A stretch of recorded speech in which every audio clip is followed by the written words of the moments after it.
Hello and welcome back for another Torah Tuesday. Last week we set the groundwork for the 10 Commandments, also known as the Decalogue, with verses 1 and 2 of Exodus chapter 20. This week we're going to treat the first command, and I am going to be reading from my translation of chapter 20, verses 3 through 6. You must not have other gods alongside me. You must not make for yourselves an idol, even any form that is in the heavens above, or that is on the earth beneath, or that is in the waters beneath the earth.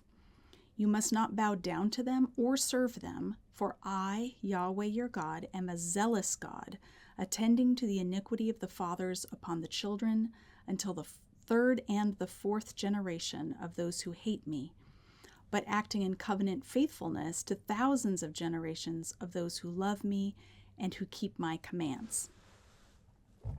Now, the careful listener might have noticed that I just read what is often considered to be the first 2 commands of the Decalogue. I consider them to be one command, and I'll explain why in a moment. For more detail on this, you can see my published dissertation, Bearing Yahweh's Name at Sinai, or my follow-up book for lay people, Bearing God's Name, Why Sinai Still Matters, but I'll give you a brief explanation as well in this video. So the first thing to say is that the prohibitions that we read in the 10 Commandments are categorical prohibitions. They're formulated grammatically as the Hebrew word lo, which means do not or not, plus the imperfect form of the verb, which indicates ongoing. So do not do this, you must not do this, is a categorical prohibition, not a single request. The first categorical prohibition in the Bible was found in Genesis 2, verse 17, the command not to eat from the tree that was in the center of the garden. All of the commands address the masculine singular recipient. Now, that does not mean this is only for men or it's only for individuals. These laws, as we explained last week, are being addressed verbally to the entire community gathered, men, women, and children, young and old, everyone's at the foot of the mountain. And they are binding for all members, but there's a special sense of responsibility for the well-being of the community that rests on the leader's shoulders. So the masculine singular is the grammatical way in Hebrew of indicating that this is addressed to anyone, but it also applies to everyone. This command demands exclusive allegiance. They've just been in Egypt, where many, many, many gods are being worshipped. Here's a book I have on my shelf, The Complete Gods and Goddesses of Ancient Egypt. And as you can see, there is a long catalog of Egyptian deities. That is not the kind of society that Yahweh wants his people to have. He is to be the only God that they worship. They're not to add other deities. The text says to not have them before his face. So this is picturing once the tabernacle is built. He doesn't want any idols crowding in on the most holy place where his presence will dwell. Now, notice that this command is aimed at worship practices rather than at abstract theology. So as Propp puts it in his commentary, the Decalogue neither concedes nor denies the existence and efficacy of other deities. So the command does not say, there are no other gods. It's not concerned with abstract theology. It's saying, don't worship them. If there are other gods, any other gods you suppose exist are not to be worshipped. It's focusing on their practice. Now, I have included within the first command the prohibition of making idols. And there's a practical reason for this and a grammatical reason. The practical reason is that in the ancient world, there was no way to worship a deity without having an idol of that deity. The people worshipped deities by means of idols. They brought worship to idols. But also, you wouldn't have an idol for any other purpose besides worship. So the presence of idols connotes worship, and worship connotes the presence of idols. So these two are one and the same, just practically speaking. Idols are the means of worship. They facilitate worship. Yahweh doesn't want this because Yahweh has designated humans to be his physical representatives on earth. Our embodied experience on earth, our physical embodiment is what accomplishes for Yahweh what idols made of wood or stone or whatever accomplished for other deities. God wants animate representatives rather than inanimate ones. Now, here in this command, the prohibition is not to make a pestle, which is not the same word as we get in Genesis 1:26. That word is tselem, and you can read all about tselem, what it means to be the image of God, in my book, Being God's Image, Why Creation Still Matters. I explain what the word means, where it comes from, and all of that. Pestle and tselem refer to the same thing, but they have a slightly different emphasis. So a pestle focuses on the act of making it. So it's the crafting of an idol, whereas tselem focuses on the finished product.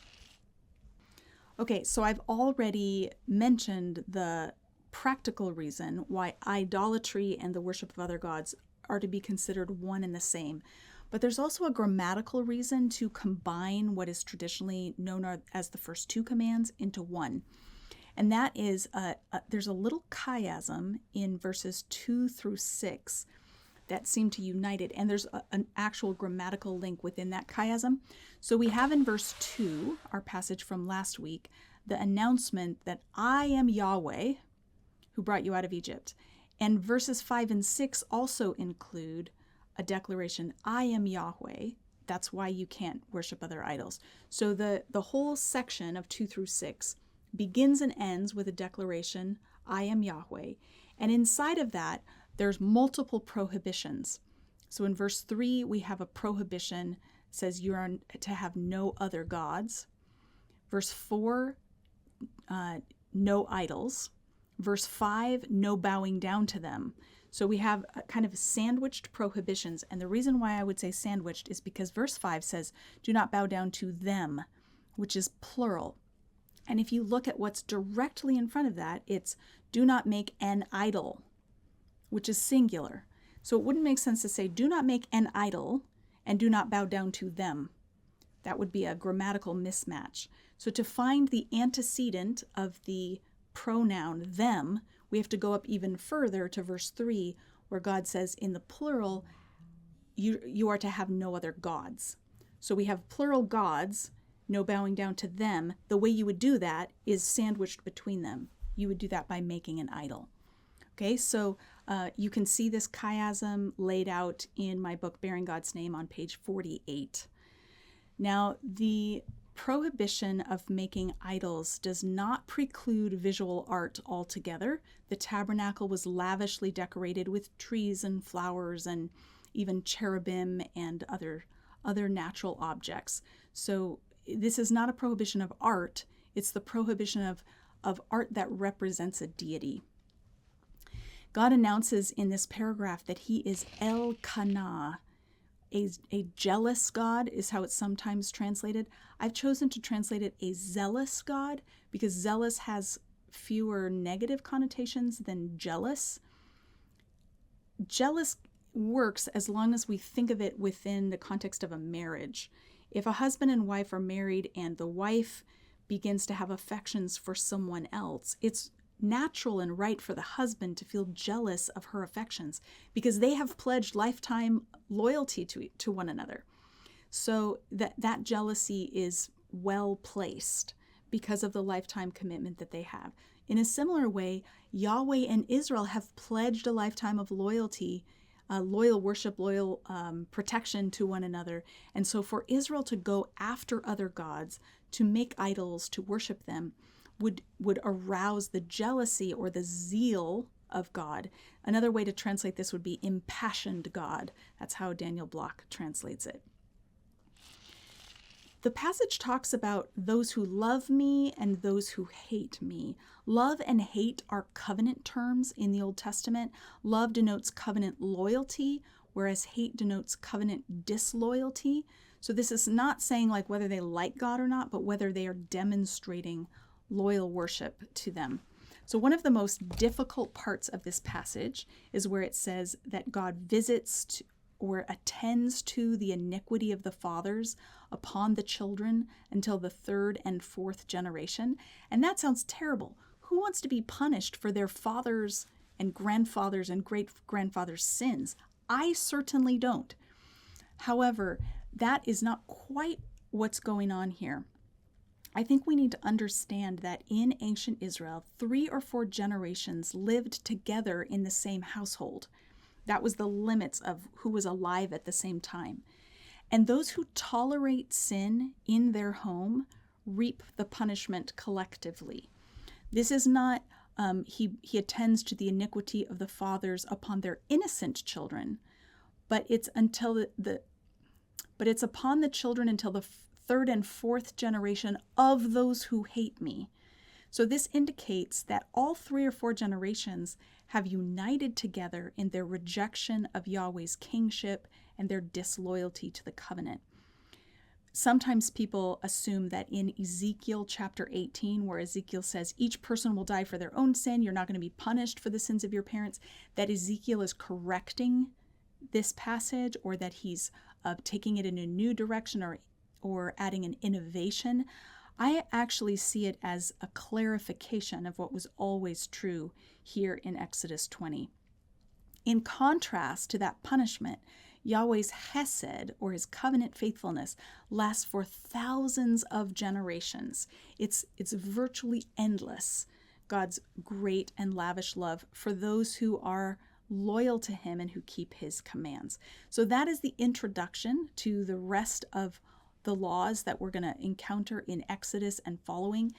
This first and most important rule is that Yahweh alone is to be worshipped. When that is in place, all the rest flows from that. I hope this has been helpful in navigating a tricky passage. Join me next week as we talk about my favorite command. Have a great week.